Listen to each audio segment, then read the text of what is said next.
ഞാൻ Mary Metilda. Stay inspired സീരീസിൻ്റെ പുതിയൊരു എപ്പിസോഡിലേക്ക് എല്ലാവർക്കും സ്വാഗതം. 1965 നടന്ന ഇൻഡോ പാക് യുദ്ധകാലത്ത് ഞാൻ വളരെ ചെറിയ കുട്ടിയായിരുന്നു.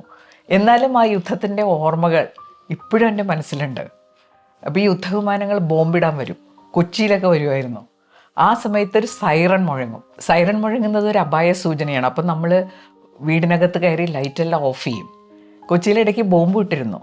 അപ്പോൾ നമ്മളിങ്ങനെ വളരെ സ്ട്രെസ്ഡായിട്ട് വീടിനുള്ളിൽ ലൈറ്റെല്ലാം ഓഫ് ചെയ്തിരിക്കും. കുറച്ച് സമയം കഴിയുമ്പോൾ വീണ്ടും സൈറൺ മുഴങ്ങും. അപായം ഒഴിഞ്ഞുപോയി എന്ന് സൂചിപ്പിക്കുന്ന സൈറണാണ്. എല്ലാവരും റിലാക്സ്ഡായി ലൈറ്റിടും, നമ്മുടെ പ്രവൃത്തികളിലേക്ക് തിരിച്ചു വരും. അങ്ങനെ യുദ്ധകാലത്ത് അനുഭവിച്ചിരുന്ന സ്ട്രെസ് ഇപ്പോഴും മനസ്സിലുണ്ട്. കുറച്ച് സമയത്തേക്ക് ഇങ്ങനെ സ്ട്രെസ് എല്ലാം ഉണ്ടാവും, പിന്നെ അത് ഒഴിഞ്ഞു പോകും, നമ്മൾ റിലാക്സ്ഡ് ആകും. അന്ന് വേറെയും പല പ്രശ്നങ്ങൾ നേരിട്ടിട്ടുണ്ട്. ഭക്ഷ്യക്ഷാമം ഉണ്ടായിരുന്നു. എന്നാലും ജീവിതം റിലാക്സ്ഡ് ആയിരുന്നു. ഇടയ്ക്കിടയ്ക്ക് സ്ട്രെസ് ഉണ്ടാവും, കുറച്ച് സമയം കഴിയുമ്പോൾ അത് ഒഴിഞ്ഞു പോകും, നമ്മൾ വീണ്ടും റിലാക്സ്ഡ് ആവും. ഇന്നത്തെ കാലഘട്ടത്തിൽ വന്നിരിക്കുന്ന ഒരു വലിയ പ്രശ്നം എന്താണെന്നോ, നമ്മൾ മിക്കവാറും എല്ലാ സമയവും തന്നെ സ്ട്രെസ്ഡ് ആണ്. അതിന് പല കാരണങ്ങളുണ്ട്. ഒരുപാട് ഇൻഫർമേഷൻസ് നമ്മളിലേക്ക് എപ്പോഴും ഇങ്ങനെ പമ്പ് ചെയ്യപ്പെടുകയാണ്. നമുക്ക് ശരി ഏതെന്നറിയില്ല, തെറ്റേതെന്നറിയില്ല, സത്യമാണോ നുണയാണോ എന്നറിയില്ല. പലരും ഈ വാർത്തകളിലൂടെ മുതലെടുക്കുന്നവരാണ്. നമ്മൾ വല്ലാത്ത കൺഫ്യൂഷനിലാകുന്നു. അതുമാത്രമല്ല, തീരുമാനങ്ങളൊക്കെ എടുക്കേണ്ടി വരുമ്പോൾ എത്ര വലിയ കൺഫ്യൂഷനാണ്. ഒരുപാട് ചോയ്സസ്. ഇതിലേത് തിരഞ്ഞെടുക്കും? ചിലരാണെങ്കിൽ തീരുമാനമെടുത്ത് കുറച്ച് ദൂരം മുന്നോട്ട് പോകും. അപ്പം തോന്നും വേറൊരു തീരുമാനമാണ് കുറച്ചും കൂടി നല്ലത്, പിന്നെ ആ വഴിയെ പോകും. ഇങ്ങനെ മൊത്തത്തിൽ പ്രശ്നമാണ്. ഞാൻ ഈ കണ്ടൻറ്റ് പ്രിപ്പയർ ചെയ്യുന്ന സമയത്ത് തന്നെ എനിക്കൊരു 5 ഫോൺ കോളുകളെങ്കിലും വന്നിട്ടുണ്ട്. എല്ലാവരുടെയും പ്രശ്നം ഇന്നത്തെ കാലഘട്ടത്തിലെ കൺഫ്യൂഷനും ഡിസ്ട്രാക്ഷനുമാണ്. ചിലർ നമ്മളോട് പറയുന്നത് എന്താണെന്നോ, ടീച്ചറെ എൻ്റെ ജീവിതത്തിലൊരു പ്രശ്നമുണ്ട്, ടീച്ചർ ഒരു സൊല്യൂഷൻ ഉണ്ടാക്കി തരണം. അപ്പോൾ വേറെ ചിലർ പറയണത്, എനിക്ക് കുറച്ച് സമയം ആശ്വാസം കിട്ടാൻ വേണ്ടി ഒന്ന് സംസാരിക്കണം. ജീവിതത്തിൽ മൊത്തം കൺഫ്യൂഷനാണ്, ഓവർ തിങ്കിങ് ആണ്, ഒന്നും ചെയ്യാൻ തോന്നുന്നില്ല. ഇങ്ങനെ പല പല പ്രശ്നങ്ങൾ. ഇപ്പോൾ ചില സമയത്ത് നമുക്ക് നല്ല സ്ട്രെസ് ഉണ്ടാകുന്നു, നമ്മളതിനെ ഓവർകം ചെയ്യുന്നു, അതിനുശേഷം നമ്മൾ റിലാക്സ്ഡ് ആകുന്നു. ഇതെല്ലാം കുഴപ്പമില്ലാത്ത കാര്യങ്ങളാണ്. പക്ഷേ എപ്പോഴും ചെറിയ തോതിലാണെങ്കിൽ പോലും നമ്മൾ സ്ട്രെസ്ഡ് ആയിട്ടിരിക്കുക നമുക്ക് ഒട്ടും നല്ലതല്ല. ഇതെല്ലാം മാനേജ് ചെയ്യാൻ പറ്റാതെ വരുമ്പോൾ നമ്മൾ ഡിപ്രഷൻ തുടങ്ങിയ മാനസികാവസ്ഥകളിലേക്ക് പോകും. അപ്പോൾ എന്തായാലും നമ്മുടെ ജീവിതത്തിൽ നിന്ന് അകറ്റി നിർത്തേണ്ട ഒന്നാണ് ഈ കൺഫ്യൂഷനും ഡിസ്ട്രാക്ഷനും. ആധുനിക കാലഘട്ടത്തിൻ്റെ മുഖമുദ്രകളാണെന്ന് പറയാം ഈ കൺഫ്യൂഷനും ഡിസ്ട്രാക്ഷനും. നമുക്കൊരു കാര്യത്തിൽ ഫോക്കസ് ചെയ്യാൻ പറ്റുന്നില്ല. ഇപ്പം നമുക്കൊരു ലക്ഷ്യം നേടണമെങ്കിൽ അത് ഫോക്കസ് ചെയ്യാതെ മാർഗമില്ലല്ലോ. പക്ഷെ ഒരു കാര്യത്തിൽ ശ്രദ്ധ കേന്ദ്രീകരിക്കാൻ പറ്റാത്ത വിധത്തിലാണ് നമ്മുടെ എൻവയോൺമെൻറ്റ്. നമ്മൾ പറഞ്ഞ ഈ പ്രശ്നങ്ങളൊക്കെ ഉണ്ടല്ലോ, over thinking, negative thinking, confusion, distraction, ഇതെല്ലാം നമുക്ക് മാറ്റിയെടുത്തേ മതിയാവും. അല്ലെങ്കിൽ നമുക്ക് ലൈഫില്ല എന്ന് പറയാം. എന്തിനാണ് ഇങ്ങനെ ജീവിച്ചിട്ട് എന്ന് തോന്നുന്ന അവസ്ഥ വരെ നമുക്ക് ഉണ്ടാകാറുണ്ട്. ഇതിനെല്ലാം പരിഹാരമായി 4 കാര്യങ്ങളാണ് ഞാൻ ഇന്നത്തെ വീഡിയോയിലൂടെ ഷെയർ ചെയ്യുന്നത്. അപ്പോൾ അധികം കൺഫ്യൂഷനും ഡിസ്ട്രാക്ഷനും ഇല്ലാതെ നമുക്ക് വിഷയത്തിലേക്ക് കിടക്കാം. ഒരുപക്ഷെ ഈ കാര്യങ്ങൾ കേൾക്കുമ്പോൾ നിങ്ങൾക്ക് തോന്നിയേക്കാം, ഓ ഇതാണ് ഇത്ര വലിയ കാര്യങ്ങൾ. പക്ഷേ ഒരു കാര്യം ഞാൻ ഉറപ്പിച്ച് പറയുകയാണ്, ഈ കൺഫ്യൂഷനും ഡിസ്ട്രാക്ഷനും ഒക്കെ ഉണ്ടാക്കുന്ന പ്രശ്നങ്ങളിൽ നിന്ന് രക്ഷപ്പെടണമെങ്കിൽ ഇതേ ഉള്ളൂ മാർഗം, വേറെ വഴിയില്ല. ഒന്നാമത്തെ കാര്യം എന്താണെന്ന്, വായന. വായനയിൽ നിന്ന് നമ്മളെല്ലാവരും തന്നെ അകന്നു പോയിട്ടുണ്ട്. തിരിച്ചു പിടിക്കണം. നമ്മുടെ ചിന്തകളെ ക്രമീകരിക്കാൻ സഹായിക്കുന്നതാണ് വായന. നമുക്ക് പ്രശ്നങ്ങളുണ്ട്, ആ പ്രശ്നങ്ങളെക്കുറിച്ച് ചിന്തിച്ച് ചിന്തിച്ച് ചിന്തിച്ച് നമ്മൾ വഴിവിട്ടു പോകും. പക്ഷേ ഈ പ്രശ്നങ്ങൾക്കെല്ലാം നേരത്തെ ചിലരൊക്കെ ഉത്തരങ്ങൾ കണ്ടെത്തി വെച്ചിട്ടുണ്ട്. ഞാൻ പുസ്തകങ്ങളെക്കുറിച്ച് ഓർക്കുമ്പോൾ അതാണ് ചിന്തിക്കാറുള്ളത്. നമ്മൾ നേരിടുന്ന ഒരുപാട് പ്രശ്നങ്ങൾക്ക് പുസ്തകങ്ങൾ പരിഹാരം ഉണ്ടാക്കി തരും. ഹാബിറ്റ്സ് ഉണ്ടാക്കുന്നതിൽ ഞാൻ നിരന്തരം പരാജയപ്പെട്ടുകൊണ്ടിരുന്നു. സാധാരണഗതിയിൽ സംഭവിക്കുന്നത് പോലെ തുടങ്ങും, കുറച്ച് കഴിയുമ്പോൾ നമ്മളത് വേണ്ടാന്ന് വെക്കും. ഇതിനൊരു പരിഹാരം കിട്ടിയത് ജെയിംസ് ക്ലിയറിൻ്റെ അറ്റോമിക് ഹാബിറ്റ്സ് എന്നുള്ള പുസ്തകം വായിച്ചപ്പോഴാണ്. അത് വായിച്ച് അത് പ്രാക്ടീസ് ചെയ്തതോടുകൂടി ജീവിതത്തിൽ ഒരുപാട് സന്തോഷവും സമാധാനവും ഒക്കെ തരുന്ന ഹാബിറ്റ്സ് ഡെവലപ്പ് ചെയ്യാൻ പറ്റി. എന്തുകൊണ്ട് ഹാബിറ്റ്സ് രൂപപ്പെടുത്തുന്നതിൽ പരാജയപ്പെടുന്നു? അതിലെ കാരണങ്ങളൊക്കെ ആ പുസ്തകത്തിൽ വ്യക്തമായിട്ട് പറഞ്ഞിട്ടുണ്ട്. എങ്ങനെ ഹാബിറ്റ്സ് ഡെവലപ്പ് ചെയ്യാം, അതിൻ്റെ ഉത്തരവും അതിനകത്തുണ്ട്. ഇങ്ങനെ പല ചോദ്യങ്ങൾക്കും ഉത്തരങ്ങൾ തരുന്ന പുസ്തകങ്ങളുണ്ട്. അപ്പോൾ നമ്മുടെ പ്രശ്നങ്ങൾ എന്താണ്, അതൊക്കെ സോൾവ് ചെയ്യാൻ സഹായിക്കുന്ന പുസ്തകങ്ങൾ അത് കണ്ടെത്തി വായിക്കുന്ന ഒരു ശീലം. വായന തരുന്ന പ്രയോജനങ്ങൾ നമ്മൾ ചിന്തിക്കുന്നതിന് അപ്പുറമാണ്. നമ്മൾ വായനയെ ഇപ്പോൾ അകറ്റി നിർത്താനുള്ളൊരു കാരണം എന്താ? ഈ അറിവുകളൊക്കെ വിരൽത്തുമ്പിൽ തെളിഞ്ഞു വരുമ്പോൾ എന്തിനാണ് വായിച്ച് മെനക്കെടുന്നത്? പക്ഷേ ആ ധാരണ വളരെ തെറ്റാണ്. ഈ വിരൽത്തുമ്പിൽ തെളിഞ്ഞു വരുന്നതേ അറിവല്ല, അത് ആരോ കണ്ടുപിടിച്ച് വെച്ചിരിക്കുന്ന ഡാറ്റയാണ്. ഈ ഡാറ്റ അവിടെ നിന്ന് ഇവിടെ നിന്നൊക്കെ വായിച്ചെടുക്കുമ്പോഴാണ് നമ്മൾ ടോട്ടലി കൺഫ്യൂസ്ഡ് ആകുന്നത്. ഞാനൊരു പുസ്തകമെടുത്ത് വായിക്കുമ്പോൾ ഞാൻ അതിനകത്ത് ഇൻവോൾവ് ആകും. എൻ്റെ ചിന്തകൾ അവിടെയാണ്. അതേസമയം ഞാൻ ഇൻ്റർനെറ്റിൽ ഒരു കാര്യം ഇങ്ങനെ നോക്കുമ്പോൾ എനിക്ക് ഡിസ്ട്രാക്റ്റഡ് ആകാൻ ഒരുപാട് സാഹചര്യങ്ങൾ അവിടെയുണ്ട്. പല പല കാര്യങ്ങളിലേക്ക് ഞാൻ ഡിസ്ട്രാക്റ്റഡ് ആവും. അത് സാധാരണഗതിയിൽ സംഭവിക്കുന്നതാണ്. പക്ഷെ പുസ്തകമാകുമ്പോൾ അവിടെ നമ്മൾ ഫോക്കസ്ഡ് ആണ് ഒരു കാര്യത്തിൽ. അപ്പോൾ നല്ല പുസ്തകങ്ങൾ സെലക്ട് ചെയ്ത് വായിക്കണം. നമ്മുടെ ആവശ്യങ്ങൾക്കനുസരിച്ചുള്ള പുസ്തകങ്ങൾ കണ്ടെത്തണം. ഞാൻ സെൽഫ് ഇംപ്രൂവ്മെൻറ്റിൻ്റെ പുസ്തകങ്ങൾ ധാരാളം വായിക്കാറുണ്ട്. ഈ ഒരു കാലഘട്ടത്തിൽ അതാണ് എനിക്ക് ഏറ്റവും അധികം ആവശ്യം എന്ന് എനിക്ക് തോന്നിയിട്ടുള്ളത് കൊണ്ടാണ് ജീവിതത്തെക്കുറിച്ച് കൂടുതൽ അറിവ് തരുന്ന പുസ്തകങ്ങൾ വായിക്കാറുണ്ട്. ഞാൻ വലിയ വായനക്കാരിയൊന്നുമല്ല, പക്ഷേ വായനയിലേക്ക് കൊണ്ടുവരാൻ വേണ്ടി ഞാൻ ചില ടെക്നിക്കുകൾ പ്രയോഗിച്ചിരുന്നു. അതിലൊന്നായിരുന്നു ഈ പല കോഴ്സുകൾക്ക് ചേരുക, പരീക്ഷകൾ എഴുതുക. അപ്പോൾ പരീക്ഷയ്ക്ക് വേണ്ടി പ്രിപ്പയർ ചെയ്യുമല്ലോ, വെറുതെ വായിക്കുന്നൊരു ശീലം എനിക്കില്ലാതിരുന്നത് കൊണ്ട് എന്തെങ്കിലും ഒരു ലക്ഷ്യം ഉണ്ടാക്കിയിട്ട് വായിക്കുക. അതുകൊണ്ട് ഞാൻ കോഴ്സിന് ചേർന്നു, പരീക്ഷകൾ എഴുതി, അങ്ങനെ കുറേ കാര്യങ്ങൾ വായിച്ചു. പിന്നെ ഞാൻ വായന എപ്പോഴാണെന്നോ സീരിയസ് ആയിട്ട് എടുത്തത്, ഞാൻ പ്രിൻസിപ്പലായിരുന്ന സമയത്തൊക്കെ ഒരുപാട് തീരുമാനങ്ങൾ എടുക്കേണ്ടി വരുമല്ലോ. റെലവൻ്റ് റൂളൊക്കെ നോക്കിയിട്ട് തീരുമാനങ്ങൾ എടുക്കേണ്ടി വരും. അപ്പോൾ സാധാരണ ഒരു സിസ്റ്റം ഓഫീസുണ്ട് നമ്മളെ സപ്പോർട്ട് ചെയ്യാൻ. ഓഫീസിലുള്ളവർ ആ നിയമമൊക്കെ നോക്കിയിട്ട് കുറിപ്പുകളാക്കി നമ്മുടെ മുമ്പിൽ കൊണ്ടുവന്ന് വെക്കും. കുറേ അധികം പേര് അതൊന്നും നോക്കി അങ്ങോട്ട് ഒപ്പിടും, കാരണം താഴെ 2 പേര് എഴുതി വിട്ട ഒന്നാണല്ലോ. പക്ഷെ ഞാൻ ഒപ്പിടുമ്പോൾ എൻ്റെ ഉള്ളിലൊരു ചിന്തയുണ്ട്, I am responsible for this. ഞാൻ ഒപ്പിടുമ്പോൾ അതെൻ്റെ ഉത്തരവാദിത്തമാണ്. അതുകൊണ്ട് ഞാൻ എന്താ ചെയ്തിരുന്നതെന്ന് വെച്ചാൽ റെലവൻ്റ് റൂൾ എടുത്ത് വായിച്ച് മനസ്സിലാക്കി കാര്യങ്ങൾ ചെയ്യുമായിരുന്നു. അപ്പോൾ എന്താ ഗുണമെന്ന് വെച്ച് കഴിഞ്ഞാൽ ഈ നോട്ട് എഴുതി വിടുന്ന കാര്യങ്ങൾക്കപ്പുറം മറ്റുള്ളവർക്ക് പ്രയോജനം ചെയ്യുന്ന ചില കാര്യങ്ങൾ നമുക്ക് കണ്ടെത്താൻ പറ്റും. ഒരു കേസ് നടത്തുമ്പോൾ പോലും ഞാൻ ശ്രദ്ധിച്ചിട്ടുണ്ട്, കേസിൻ്റെ നിയമവശങ്ങളൊക്കെ വായിച്ച് മനസ്സിലാക്കി പോയിൻറ്റ്സൊക്കെ കുറിച്ച് വക്കീലിൻ്റെ അടുത്ത് പോയി കേസ് ഡിസ്കസ് ചെയ്ത് കേസ് നടത്താൻ തയ്യാറായി കഴിഞ്ഞാൽ ന്യായം നമ്മുടെ ഭാഗത്താണെങ്കിൽ അന്തിമ വിജയം നമുക്കുണ്ടാവും. എൻ്റെ ഒരു ചിന്ത അങ്ങനെയാണ്. അതുകൊണ്ട് ഞാൻ ഏതൊക്കെ കേസ് നടത്തിയപ്പോഴും ഇരുന്ന് വായിച്ച് അതിൻ്റെ വിശദാംശങ്ങളൊക്കെ മനസ്സിലാക്കി വക്കീലുമായിട്ട് ഡിസ്കസ് ചെയ്യുമ്പോൾ അതിനൊരുപാട് പ്രയോജനം കിട്ടിയിരുന്നു. ഈ വായിച്ച് മനസ്സിലാക്കി ഒരു കാര്യം ചെയ്യുമ്പോഴേ ഒരു വലിയ കോൺഫിഡൻസ് ആണ്. ഒരു കാര്യം ശ്രദ്ധിച്ചിട്ടുണ്ടോ, ഈ ബ്രെയിൻ ഡെവലപ്മെൻറ്റിൻ്റെ ആ ഒരു സമയത്ത് കുട്ടികളെ കൊണ്ട് നമ്മൾ പരിശീലിപ്പിച്ചിരുന്ന 2 പ്രധാനപ്പെട്ട കാര്യങ്ങളാണ് എഴുത്തും വായനയും. നമ്മുടെ തലച്ചോറിൽ കോടാനുകോടി ന്യൂറോൺസ് ഉണ്ട്. ഇത് തമ്മിലുള്ള കണക്ഷനാണ് ബ്രെയിനിനെ ഹെൽത്തി ആക്കുന്നത്, പവർഫുൾ ആക്കുന്നത്. എഴുത്തും വായനയും ഈ കണക്ഷൻസ് ഉണ്ടാക്കാൻ ഒരുപാട് സഹായിക്കുന്ന ഒന്നാണ്.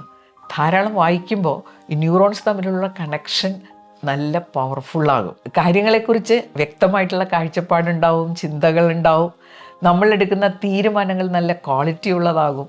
ഇങ്ങനെ പല കാര്യങ്ങൾ സംഭവിക്കും. ഡിസ്ട്രാക്ഷൻ, കൺഫ്യൂഷനും ഒക്കെ ഒഴിവായി പോകും. രണ്ടാമത്തെ കാര്യം, വായനയെ പൂർണ്ണതയിലേക്ക് എത്തിക്കുന്നത് എഴുത്താണ്. എഴുത്തും വായനയും ഒരുമിച്ച് പോകേണ്ട കാര്യങ്ങളാണ്.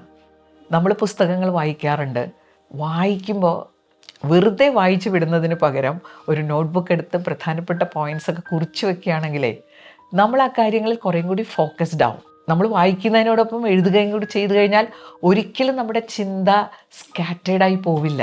ഒരു മൊബൈൽ എടുത്ത് സോഷ്യൽ മീഡിയയിലൂടെ കടന്നു പോകുമ്പോൾ വെറുതെ ഇങ്ങനെ വിരലിങ്ങനെ നമ്മൾ ഓടിച്ചോടിച്ചു വിടും. നമ്മുടെ മനസ്സ് അവിടെയൊന്നും ഉണ്ടാവില്ല. മനസ്സ് വളരെ ഡിസ്ട്രാക്റ്റഡ് ആണ്. അപ്പോൾ ഏകാഗ്രതയിലേക്ക് നമുക്ക് തിരിച്ചു വരണമെങ്കിൽ വായനയും അതിനോടൊപ്പം എഴുത്തും നമ്മളെ വളരെയധികം സഹായിക്കും. നമ്മൾ ആ പറയുന്ന ചെയ്യുന്ന കാര്യങ്ങളിൽ ഒരുപാട് ഫോക്കസ്ഡ് ആവും. എഴുതാൻ മടിക്കരുത്. ഒന്ന് ആലോചിച്ച് നോക്കിയേ, കുഞ്ഞുനാളിലെ നമ്മുടെ അച്ഛനും അമ്മയൊക്കെ എത്ര പാടുപെട്ടാണ് നമ്മളെ എഴുതാനും വായിക്കാനും പഠിപ്പിച്ചത്. അതെല്ലാം നമ്മളങ്ങനെ ഉപേക്ഷിക്കാമോ? നമ്മുടെ ബുദ്ധിവികാസം നടക്കുന്ന സമയത്ത് അത് നമ്മളെ ഒരുപാട് സഹായിക്കുന്നത് കൊണ്ടാണ് നമ്മളെ അങ്ങനെ അവർ പരിശീലിപ്പിച്ചത്. അതിങ്ങനെ ഇടക്കാലത്ത് വെച്ച് കൈവിട്ട് കളയാനുള്ളതല്ല. മൂന്നാമത്തെ കാര്യം, മെഡിറ്റേഷൻ. ഈ ധ്യാനം എന്ന് കേൾക്കുമ്പോൾ എന്തോ ആധ്യാത്മിക കാര്യങ്ങൾ മാത്രമാണെന്ന് ധരിക്കരുത്. നമ്മുടെ മനസ്സിനെ ഒരു പോയിന്റിൽ കേന്ദ്രീകരിക്കാൻ നമ്മൾ ചെയ്യുന്ന ഏത് ആക്ടിവിറ്റിയും മെഡിറ്റേഷനിൽ ഉൾപ്പെടുത്താം. വായന പോലും മെഡിറ്റേഷൻ ആവും. നമ്മൾ ആ വായനയിൽ പൂർണ്ണമായിട്ട് ലയിച്ചിരിക്കുമ്പോൾ ശ്രദ്ധ ഒരു പോയിന്റിൽ കേന്ദ്രീകരിക്കാനുള്ള പ്രാക്ടീസിനായി നമുക്ക് എളുപ്പം ചെയ്യാവുന്നത് ബ്രീതിങ് എക്സസൈസാണ്. പല രീതിയിൽ അത് ചെയ്യാം. പക്ഷെ ചെയ്യുമ്പോഴെല്ലാം ആ ശ്വാസത്തിൽ മാത്രം ശ്രദ്ധ കേന്ദ്രീകരിച്ചു കഴിഞ്ഞാൽ അതൊരു നല്ല പ്രാക്ടീസാണ്. മനസ്സിനെ എങ്ങും വിടാതെ അതിൽ പിടിച്ചു നിർത്തി കുറച്ച് സമയം അത് പ്രാക്ടീസ് ചെയ്യുക. നല്ലൊരു പാട്ട് കേൾക്കുമ്പോൾ അതും മെഡിറ്റേഷൻ ആക്കാം. പാട്ടിലെ വാക്കുകൾ, അർത്ഥം, ട്യൂൺ, താളം ഇതെല്ലാം ശ്രദ്ധിച്ച് ആ പാട്ടിലിങ്ങനെ ലയിച്ചിരിക്കുമ്പോൾ അത് നല്ലൊരു മെഡിറ്റേഷനാണ്. ഇനി വേറൊന്നും വേണ്ട, നമ്മുടെ ജീവിതത്തിൽ ഇമ്പ്രൂവ്മെൻറ്റ് വേണ്ട ചില കാര്യങ്ങളില്ലേ, അക്കാര്യങ്ങളെക്കുറിച്ച് ചിന്തിച്ച് തീരുമാനങ്ങൾ എടുക്കുന്നത് നല്ലൊരു മെഡിറ്റേഷനാണ്. മെഡിറ്റേഷൻ്റെ ഉദ്ദേശം അത്രേ ഉള്ളൂ, നമ്മുടെ ചിന്തകൾ നിയന്ത്രിക്കുക.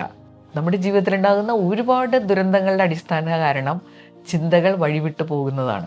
അപ്പം ഞാനൊരു കഥ പറയാം. ഒരിക്കൽ നല്ല പ്രായമുള്ള ഒരാൾ 3 വലിയ ഭാണ്ഡക്കെട്ടുകളുമായിട്ട് ഇങ്ങനെ നടക്കുകയാണ്. ഒരു ചെറുപ്പക്കാരൻ അയാളുടെ തൊട്ടരികത്തായിട്ട് നടക്കുന്നുണ്ട്. അപ്പോൾ ഈ പ്രായമുള്ള ആൾ ചെറുപ്പക്കാരനോട് ചോദിച്ചു, എന്നെ ഒന്ന് ഹെൽപ്പ് ചെയ്യാമോ? ഞാൻ പ്രായമുള്ള ആളായതുകൊണ്ട് ഇതെല്ലാം ചുമന്നുകൊണ്ട് നടക്കാൻ നല്ല ബുദ്ധിമുട്ടുണ്ട്. ഒരു ഭാണ്ഡക്കെട്ട് താങ്കൾക്ക് എടുക്കാമോ? ചെറുപ്പക്കാരൻ അതെടുക്കാൻ തയ്യാറായി. അപ്പോൾ നല്ല ഭാരമുള്ള ഭാണ്ഡക്കെട്ടുമായിട്ട് അയാൾ നടക്കാൻ തുടങ്ങി. ചെറുപ്പക്കാരൻ പ്രായമുള്ള ആളോട് ചോദിച്ചു, ഇതിൻ്റെ ഉള്ളിൽ എന്താണ്? അപ്പോൾ അയാൾ പറഞ്ഞു, ഇതിൽ കുറേ ചെമ്പ് നാണയങ്ങളാണ്. ചെറുപ്പക്കാരൻ ഇതുമായിട്ട് യാത്ര തുടർന്നു. കൂടെ പ്രായമുള്ള ആളുമുണ്ട്. കുറച്ച് കഴിഞ്ഞപ്പോൾ അയാൾ പറഞ്ഞു, ഞാൻ നല്ല പ്രായമുള്ള ആളല്ലേ, അപ്പോൾ ഈ 2 ഭാണ്ഡക്കെട്ടുമായിട്ട് നടക്കാൻ എനിക്ക് ബുദ്ധിമുട്ടുണ്ട്, ഒരെണ്ണം കൂടി പിടിക്കാമോ? ചെറുപ്പക്കാരൻ ആ ഭാണ്ഡക്കെട്ടും കയ്യിലെടുത്തു. പ്രായമുള്ള ആൾ ചെറുപ്പക്കാരനോട് പറഞ്ഞു, അതിനകത്ത് കുറേ വെള്ളി നാണയങ്ങളാണ്. ചെറുപ്പക്കാരൻ 3ാമത്തെ ഭാണ്ഡക്കെട്ടിൽ എന്താണെന്ന് ചോദിച്ചു. അപ്പോൾ പ്രായമുള്ള ആൾ പറഞ്ഞു, അതിൽ സ്വർണ്ണ നാണയങ്ങളാണ്. അപ്പോൾ ചെറുപ്പക്കാരൻ മനസ്സിൽ വിചാരിച്ചു, ഓ, ഈ സ്വർണ്ണ നാണയങ്ങൾ അയാൾ എനിക്ക് തരുന്നില്ലല്ലോ. കുറച്ച് കഴിഞ്ഞപ്പോൾ പ്രായമുള്ള ആൾ വീണ്ടും ചോദിച്ചു, ഈ ഭാണ്ഡക്കെട്ടും കൂടി പിടിക്കാമോ? അപ്പോൾ ചെറുപ്പക്കാരൻ അതും കൂടി എടുത്ത് 3 ഭാണ്ഡക്കെട്ടുകളുമായിട്ട് ഇങ്ങനെ നടക്കാൻ തുടങ്ങി. പക്ഷെ നടക്കുന്നതിനിടയിൽ ഈ ചെറുപ്പക്കാരൻ ചിന്തിക്കാൻ തുടങ്ങി, ഇപ്പം എൻ്റെ കയ്യിൽ കുറേ വെള്ളി നാണയങ്ങളും സ്വർണ്ണ നാണയങ്ങളും ഉണ്ട്. ഞാൻ ഇതുമായിട്ട് അങ്ങോട്ട് ഓടിപ്പോയാൽ ഈ പ്രായമുള്ള ആൾക്ക് എന്നെ പിടിക്കാനൊന്നും പറ്റില്ല. അപ്പോൾ അയാൾ ചിന്തിക്കാൻ തുടങ്ങി, ഇതൊക്കെയായിട്ട് ഓടിപ്പോയാൽ തനിക്ക് കിട്ടാൻ പോകുന്ന സന്തോഷവും സൗഭാഗ്യവും നിറഞ്ഞ ജീവിതത്തെക്കുറിച്ച് ചെറുപ്പക്കാരൻ ചിന്തിക്കാൻ തുടങ്ങി. ചിന്തകളിങ്ങനെ വഴിവിട്ട് അവസാനം ചെറുപ്പക്കാരനൊരു തീരുമാനം എടുത്തു. അയാൾ ഈ 3 ഭാണ്ഡക്കെട്ടും എടുത്ത് ഓടി അയാളുടെ വീട്ടിലെത്തി. വീട്ടിലെത്തിയ ശേഷം ഇത് തുറന്നു നോക്കി. 3 ഭാണ്ഡക്കെട്ടിലും കുറേ കല്ലുകളാണ് ഉണ്ടായിരുന്നത്. പക്ഷേ അതിലൊരു കുറിപ്പുണ്ടായിരുന്നു. കുറിപ്പിതായിരുന്നു, ഞാൻ ഈ രാജ്യത്തെ രാജാവാണ്. എനിക്ക് നല്ല പ്രായമായതുകൊണ്ട് എൻ്റെ രാജ്യവും ഭരണവും എല്ലാം ഒരാളെ ഏൽപ്പിക്കണമെന്നുണ്ടായിരുന്നു. അതിന് സത്യസന്ധനായ ഒരാളെയാണ് ഞാൻ അന്വേഷിച്ചുകൊണ്ടിരിക്കുന്നത്. ഈ പരീക്ഷണത്തിൽ പലരും പരാജയപ്പെട്ടു, നിങ്ങളും പരാജയപ്പെട്ടു. നിങ്ങളിതിൽ വിജയിച്ചിരുന്നെങ്കിൽ, സത്യസന്ധമായിട്ട് പെരുമാറിയിരുന്നെങ്കിൽ ഈ രാജ്യവും രാജ്യഭരണവും ഒക്കെ നിങ്ങൾക്ക് സ്വന്തമാക്കാമായിരുന്നു. ഇതൊരു കഥയാണെങ്കിൽ പോലും അതിൽ വലിയൊരു കാര്യമുണ്ടല്ലേ. നമ്മുടെ ചിന്തകളിങ്ങനെ വഴിവിട്ട് പോകുമ്പോൾ നമുക്കൊരുപാട് നഷ്ടങ്ങളും ഉണ്ടാവും. 4ാമത്തെ കാര്യം, ഈ കൺഫ്യൂഷൻ, ഡിസ്ട്രാക്ഷനൊക്കെ ഒഴിവാക്കാനായിട്ടുള്ള ഒരു വഴിയാണ് തീരുമാനങ്ങൾ എടുക്കുക, നടപ്പിലാക്കുക. തീരുമാനങ്ങൾ എടുക്കാതിരുന്നു കഴിഞ്ഞാൽ നമ്മുടെ കൺഫ്യൂഷനും ഡിസ്ട്രാക്ഷനും കൂടിക്കൊണ്ടേയിരിക്കും. അയ്യോ, തീരുമാനം എടുത്തില്ലല്ലോ എന്നുള്ളൊരു ചിന്തയുണ്ടാവും. പക്ഷേ ഒരുപാട് പേരുടെയും പ്രശ്നം അതാണ്, തീരുമാനങ്ങൾ എടുക്കാൻ പറ്റുന്നില്ല, ഇനി എടുത്താൽ തന്നെ നടപ്പിലാക്കാൻ പറ്റുന്നില്ല. തീരുമാനങ്ങളിൽ നിന്ന് പലപ്പോഴും നമ്മൾ ഒഴിഞ്ഞു നിൽക്കാറുണ്ട്. ഒരു ഹോട്ടലിൽ ഭക്ഷണം കഴിക്കാൻ പോകുന്നു, എന്താ കഴിക്കാൻ വേണ്ടത്? ചിലർ പറയുന്നതാണ്, നിങ്ങളൊക്കെ എന്താ കഴിക്കണമെന്ന് വെച്ചാൽ അത് തന്നെ ഞാൻ കഴിച്ചോളാം. അതിൻ്റെ ആവശ്യമില്ലല്ലോ. അവിടെ നമുക്ക് ധൈര്യമായിട്ടൊരു തീരുമാനം പറയാമല്ലോ, എനിക്കിതാണ് വേണ്ടത്. ഇങ്ങനെ തീരുമാനങ്ങൾ എടുക്കുന്ന ശീലം ആദ്യം ഉണ്ടാക്കുക. ഏത് ഡ്രസ്സ് സെലക്ട് ചെയ്യണം, നമുക്ക് ധൈര്യമായിട്ട് എടുക്കാവുന്നൊരു തീരുമാനമാണ്. എന്ത് കളർ ഡ്രസ്സ് വേണം, ഏത് ഡിസൈൻ വേണം, എന്ത് സ്റ്റഫ് വേണം, ഇതൊക്കെ നേരത്തെ ചിന്തിച്ചിട്ട് അതനുസരിച്ചൊരു ഡ്രസ്സ് സെലക്ട് ചെയ്യുക. ഇനി അഥവാ സെലക്ഷൻ തെറ്റിപ്പോയാലും വലിയ കുഴപ്പമൊന്നും സംഭവിക്കാനില്ല അവിടെ. അപ്പോൾ ഇത്തരം തീരുമാനങ്ങൾ എടുക്കുക, നടപ്പിലാക്കുക, ഇത് പ്രാക്ടീസ് ചെയ്യണം. ചിലരെ കണ്ടിട്ടില്ലേ, ഒരു ഷോപ്പിൽ ഡ്രസ്സ് എടുക്കാൻ പോയാൽ അവിടെയുള്ള സകല ഡ്രസ്സും വലിച്ചു വാരിയിട്ട് അടുത്ത ഷോപ്പിലേക്ക് പോകും. കുറേ കഴിയുമ്പോൾ ഈ ഷോപ്പിൽ തിരിച്ചു വന്നിട്ട് ആദ്യം എടുത്തിട്ട് ഏതെങ്കിലും ഒരു ഡ്രസ്സ് എടുക്കും. ഇത്രയും കൺഫ്യൂഷൻ്റെ ആവശ്യമുണ്ടോ? അപ്പോൾ ഇത്തരം കാര്യങ്ങളിലൊക്കെ നമുക്കൊരു സ്ട്രോങ് ഡിസിഷൻ എടുത്തൂടെ? വേറൊന്നിനു വേണ്ടിയിട്ടല്ല, ഈ ഡിസിഷൻ എടുക്കുക, ഇംപ്ലിമെൻ്റ് ചെയ്യുക നമ്മുടെ ജീവിത വിജയത്തിൻ്റെ ഒരു അടിസ്ഥാന ഘടകമാണ്. നമ്മൾ ആരാണോ എന്താണോ എന്നുള്ളത് നമ്മൾ എടുക്കുന്ന ഡിസിഷൻസിൻ്റെ റിസൾട്ടാണ്. അപ്പോൾ ഈ ഡിസിഷൻ മേക്കിംഗ് നമ്മൾ പ്രാക്ടീസ് ചെയ്യേണ്ട ഒരു ശീലമാണ്. ഡിസിഷൻ മേക്കിംഗ് മാത്രമല്ല, അത് ഇംപ്ലിമെൻ്റ് ചെയ്യാൻ വേണം. പ്രധാനപ്പെട്ട കാര്യങ്ങൾ തീരുമാനിക്കുമ്പോഴും നല്ല വ്യക്തതയോടുകൂടി തീരുമാനങ്ങൾ എടുക്കാൻ പറ്റണം. അപ്പോൾ നമ്മൾ എന്ത് ചെയ്യണം? അവിടെയും വായന നമ്മളെ ഒരുപാട് സഹായിക്കും. അതുമായിട്ട് ബന്ധപ്പെട്ട കാര്യങ്ങൾ വായിച്ച് മനസ്സിലാക്കി അതിൻ്റെ ഗുണങ്ങളും ദോഷങ്ങളും വിലയിരുത്തി, അവിടെ ഒരു നോട്ട്ബുക്കും പേനയും വേണം അല്ലേ? കൃത്യമായിട്ട് എഴുതി വിലയിരുത്തി നമ്മൾ തീരുമാനമെടുക്കേണ്ടതായിട്ട് വരും. അപ്പോൾ തീരുമാനത്തിൽ നിന്ന് പലപ്പോഴും പിന്മാറേണ്ടി വരുന്നത് എന്തുകൊണ്ടാണെന്നോ, ക്ലിയർ ആയിട്ടെല്ലാം മനസ്സിലാക്കാതെ നമ്മൾ തീരുമാനമെടുക്കുന്നു. പിന്നെ പലപ്പോഴും പിയർ ഗ്രൂപ്പ് ഇൻഫ്ലുവൻസ്, നമ്മുടെ ഒപ്പമുള്ള ആളുകൾ എന്ത് ചെയ്യുന്നു അത് നോക്കിയിട്ടാണ് നമ്മൾ കാര്യങ്ങൾ ചെയ്യുന്നത്. മറ്റുള്ളവരിൽ നിന്ന് കാര്യങ്ങൾ മനസ്സിലാക്കാം, വായിച്ച് മനസ്സിലാക്കാം, പക്ഷെ തീരുമാനം നമ്മുടേതായിരിക്കണം. ആ ഒരു ആർജവം നമ്മുടെ ജീവിതത്തിൽ ഉണ്ടാവണം. അപ്പോൾ തീരുമാനങ്ങൾ എടുക്കുന്ന ഒരു ശീലം നമ്മൾ ഉണ്ടാക്കിയെടുത്താൽ നിർണായകമായ തീരുമാനങ്ങളും എടുക്കാനുള്ള ഒരു ആർജവം നമുക്കുണ്ടാവും.